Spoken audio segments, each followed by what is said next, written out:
Ustaz, mengapa Allah ciptakan Dajjal? Mengapa Allah ciptakan syaitan? Mengapa Allah ciptakan iblis?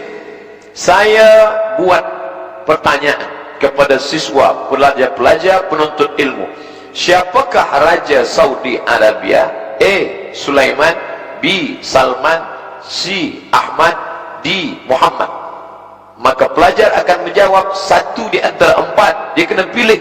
Maka dia akan pilih Salman bin Abdul Aziz. Mengapa saya buat Sulaiman? Mengapa saya buat Ahmad? Mengapa saya buat Muhammad?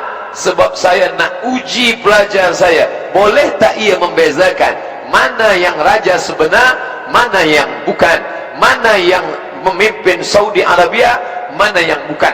Maka makna daripada Allah ciptakan Dajjal supaya manusia lulus daripada ujian, membezakan mana yang hak, mana yang batil.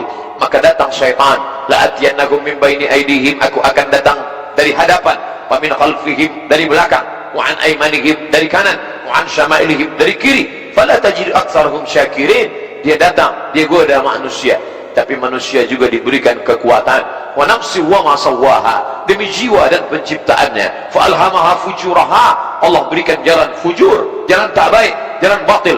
Wa taqwaha, Allah berikan jalan takwa. Manakala kita mendapat maklumat bahwa malam ini akan ada tazkirah di masjid yang kita muliakan, kita banggakan, maka dalam hati kita berfikir, datang atau tidak datang, dengar atau tidak dengar, hadir atau tidak hadir. Tapi seorang hamba melawan hawa nafsunya, melawan keinginannya. Kata syaitan, duduklah engkau, tenanglah engkau.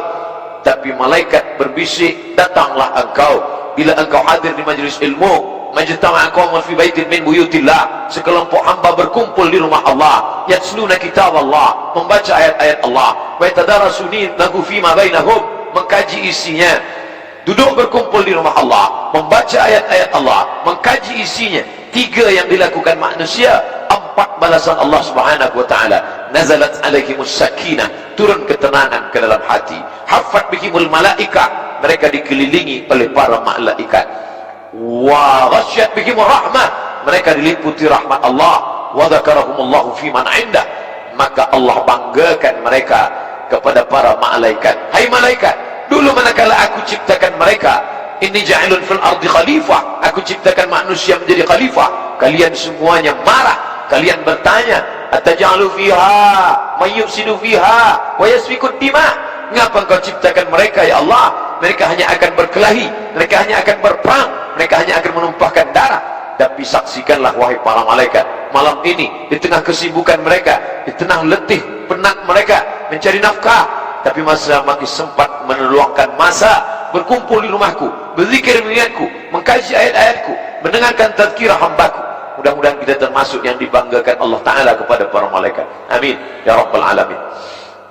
Mengapa Allah ciptakan ini Dajjal? Ini adalah ujian. Ahasiban nasu ayyutsraku, apakah manusia itu menyangka mereka ayyutsraku, dibiarkan begitu saja?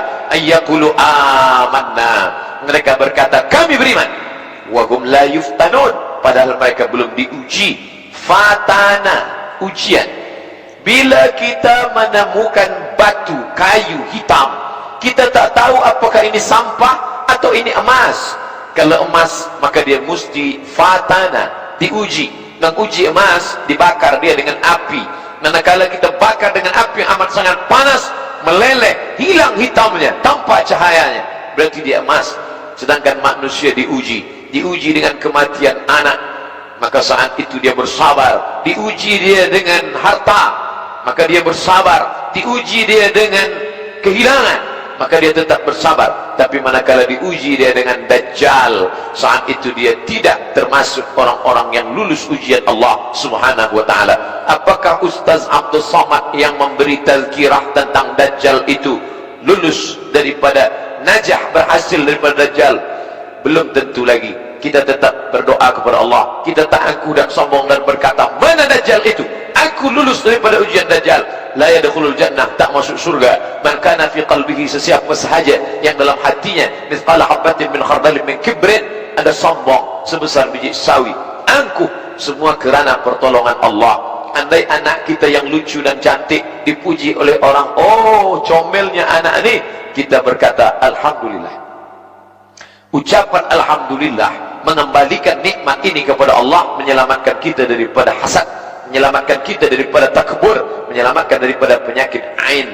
Sebab daripada ain muncul daripada sifat angkuh sombong, sifat iri dan hasad. Maka manakala datang pujian Allah, Masya Allah, ini luar biasa, ini hebat, kita berkata Allahu Akbar, kerana ada yang lebih besar daripada nikmat ini. Siapa dia? Allah. Balikkanlah segala sesuatu kepada Allah untuk menyelamatkan